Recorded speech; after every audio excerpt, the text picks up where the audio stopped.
Assalamualaikum warahmatullahi wabarakatuh. Mari kita mulai terlebih dahulu dengan membaca doa Al-Fatihah. A'udzu billahi minasyaitonir rajim. Bismillahirrahmanirrahim. Alhamdulillahirabbil alamin. Arrahmanir rahim. Maliki yaumiddin. Iyyaka na'budu wa iyyaka nasta'in. Ihdinas shiratal mustaqim. Shiratal ladzina an'amta 'alaihim ghairil maghdubi 'alaihim waladdallin. Alhamdulillah, pada kesempatan ini saya akan menjelaskan tentang ilmu nahwu. Ini kitab Matan Al-Jurumiyah.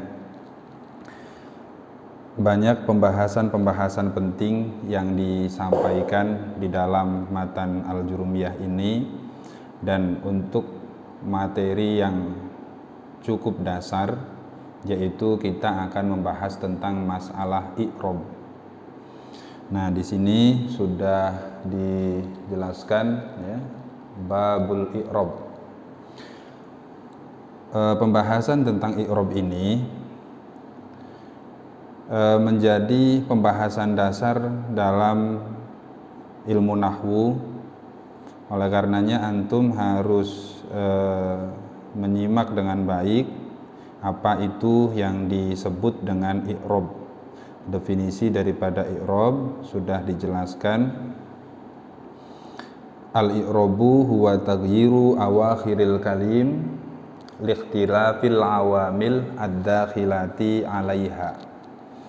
Jadi yang disebut dengan i'rab adalah perubahan akhir kalimat. Perubahan akhir kalimat karena berbeda-bedanya amil yang memasuki kalimat tersebut. Lah, ketika kita belajar tentang ilmu tasrif, di sana kita mempelajari ada fa fi'il, ada ain fi'il, ada lam fi'il. Nah, oleh karenanya ketika kita belajar nahwu, di sini kita akan fokus kepada kalimat akhir, kepada huruf akhir. Jadi pembahasan nahwu itu hanya fokus kepada huruf akhir. Kalau disebut dalam ilmu tasrifnya, huruf akhir itu adalah lam fi'il. Ketika pada bentuk sulasi mujarrad ya, yang terdiri dari 3 huruf itu, maka huruf akhirnya adalah huruf yang ketiga, itu huruf akhir. Nah, di sana itu tempat daripada i'rab akan berubah, akan menjadi rofa, akan menjadi nasab, akan menjadi khafad, akan menjadi jazm. Itu letaknya ada pada akhir kalimat, pada huruf yang terakhir. Nah, lanjut untuk slide yang kedua. Nah, perubahan yang seperti apa yang terjadi di dalam i'rab? Perubahan yang terjadi pada i'rab itu ada kalanya perubahan yang lafdon. Perubahan yang lafdon itu perubahan yang jelas terlihat. Ada perubahan di akhir kalimat. Ada perubahan di akhir kalimat itu jelas nampak gitu loh. Itu namanya perubahan secara lafdon. Au takdiron, ataupun perubahan yang diperkirakan. Artinya ketika antum lihat pada huruf terakhirnya tidak ada perubahan, namun kalau dikira-kirakan perubahan itu ada. Nah, itu yang disebut dengan perubahan yang takdiri, perubahan yang dikira-kirakan. Nah, kemudian perubahan dalam kalimat. Bahasa Arab itu ada berapa kali perubahan? Ada 4 kali perubahan. Sehingga pada pembahasan ini kemudian dijelaskan wa aqsamuhu arba'atun ya, wa aqsamuhu arba'atun. I'rab dibagi menjadi 4. Raf'un wa nasbun wa khafdun wa jazmun, yaitu rofa, nasab, khafad, jazm, ada 4. Oke. Nah, sekarang kita akan melihat pada contoh-contoh dari masing-masing perubahan itu. Coba slide yang selanjutnya. Nah, di sini ada namanya i'rab rofa. Nah, kemudian di bawah itu adalah tanda daripada rofa. Tanda daripada rofa yaitu adalah dhammah, wawu, alif, nun. Ya, dhammah, wawu, alif, nun itu tanda daripada alamat rofa. Sehingga ketika antum melihat di akhir kalimat terdapat harokat dhammah, huruf wawu, huruf alif ataupun huruf nun, itu bisa jadi adalah tanda daripada i'rab rofa. Ketika ditanya Zaidun, contoh, itu i'rab apa tuh? I'rabnya rofa. Tanda rofanya dengan apa? Dhammah. Mengapa dengan dhammah? Karena isim mufrad. Begitu. Nah, di sini saya juga punya contoh dari ayat Al-Qur'an. Coba slide yang selanjutnya. Nah, pada contoh surah Al-Ikhlas, di situ ada ayat yang berbunyi Qul huwallahu ahadun. Allahu ahadun. Allahu huruf terakhirnya terbaca dhammah. Ya, huruf terakhirnya terbaca dhammah. Ahadun huruf terakhirnya terbaca dhammah. Dhammah itu tanda daripada alamat apa? Tanda daripada alamat rofa. Nah, oleh karena dhammah itu adalah tanda daripada alamat rofa, maka ketika ditanya Allahu, i'rabnya menjadi i'rab apa? I'rab rofa. Kenapa i'rabnya rofa? Karena menjadi mubtada. Karena menjadi mubtada. Ahadun, i'rabnya apa? Rofa. Kenapa menjadi rofa? Karena menjadi khobar. Nah, kemudian tanda rofanya dengan menggunakan apa? Menggunakan dhammah. Pokoknya kalau ada dhammah di akhir kalimat itu berarti i'rabnya rofa. Ya. As-somadu i'rabnya rofa. Kenapa rofa? Karena ditandai dengan dhammah. Nah, diingat ya. Jadi itu perubahan yang kita bahas adalah perubahan yang ada pada akhir kalimat. Lihat kalau kita menemukan ayat ataupun menemukan kalimat bahasa Arab, kita melihat pada huruf akhirnya ada yang berharokat sukun, ada yang berharokat fathah, ada yang berharokat kasroh, ada yang berharokat dhammah. Itu i'rab itu namanya. Ya. Tandanya kalau jazm dengan sukun, ya, kayak lam yalid itu sukun huruf akhirnya, berarti jazm.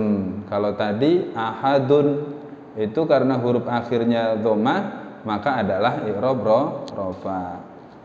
Dan seterusnya. Nah, kemudian ada i'rab nasab. Nasab itu ciri-cirinya apa? Ciri-cirinya adalah harokat fathah. Jadi huruf akhirnya diharokati dengan fathah, ataupun huruf akhirnya ditandai dengan adanya alif, ataupun ditandai dengan adanya kasroh, ditandai dengan ya, ataupun hadfun nun, pembuangan nun. Nah, pembuangan nun itu juga menunjukkan bahwa kalimat tersebut i'rabnya adalah i'rab nasab. Nah, dalam hal ini contohnya adalah inna zaidan, ya, inna zaidan atau inna amron, inna aban. Nah, kenapa dibacanya inna zaidan fathatain? Ya, karena termasuk daripada i'rab nasab.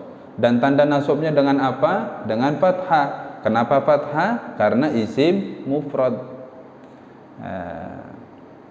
Kalau semisal menggunakan ya, itu terletaknya pada isim tasniyah. Contoh inna zaidaini. Kenapa disebut inna zaidaini? Karena tasniyah. Itu i'rabnya menjadi apa? I'rabnya nasab. Tanda nasabnya dengan apa? Dengan ya. Kenapa dengan ya? Karena isim tasniyah. Nah, itu salah satunya. Kemudian selanjutnya Ustaz, kemudian ada i'rab khafad. Khafad itu jer ya. Huruf tandanya, tanda asalnya adalah kasroh. Jadi khafad jer ya, tanda asalnya adalah kasroh. Setelah kasroh kemudian fathah. Setelah fathah ya. Berarti ada tiga. Alamat daripada i'rab khafad itu kasroh, fathah, ya, ada tiga. Nah,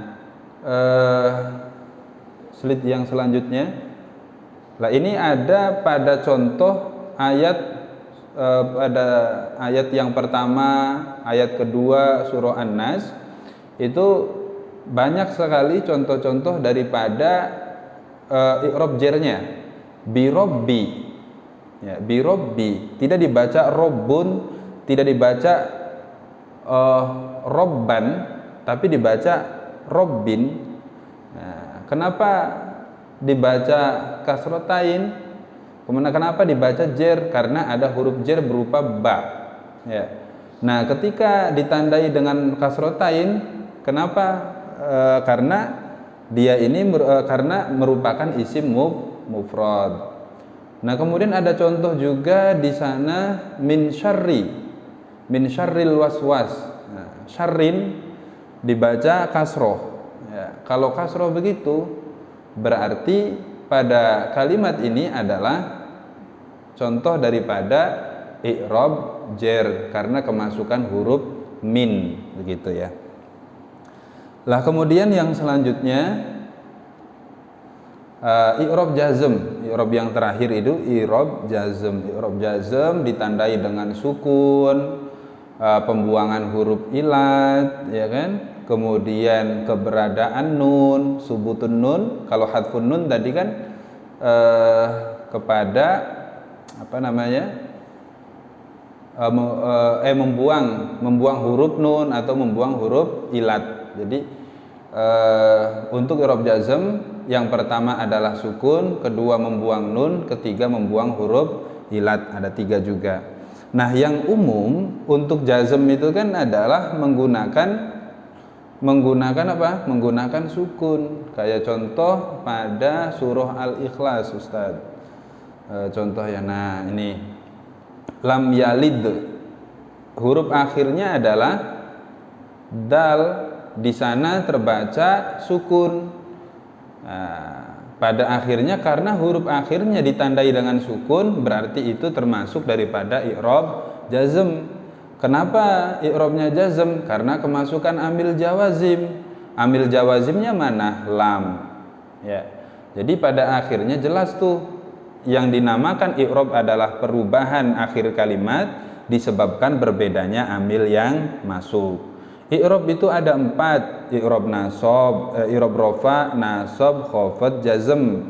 Nah, mengenai perubahan akhir kalimat akan diharokati atau akan menjadi i'rab apa? Rafa, nasab, khafad atau jazm, tergantung amil yang masuk. Kalau amil yang masuk adalah amil yang merofakkan, kayak contoh Allahu ya, karena menjadi mubtada maka di sana terbaca rofa ditandai dengan dhamma. Kalau yang masuk adalah amil nawasib, kayak contoh innallaha, nah itu haknya terbaca fathah. Kenapa? Karena kemasukan ambil nawasib. Kemudian contoh billahi menjadi kasroh haknya. Kenapa? Karena kemasukan huruf jar yang mengejarkan, sehingga disebut dengan i'rab jer. Kemudian bisa menjadi Allah terbaca sukun. Kenapa?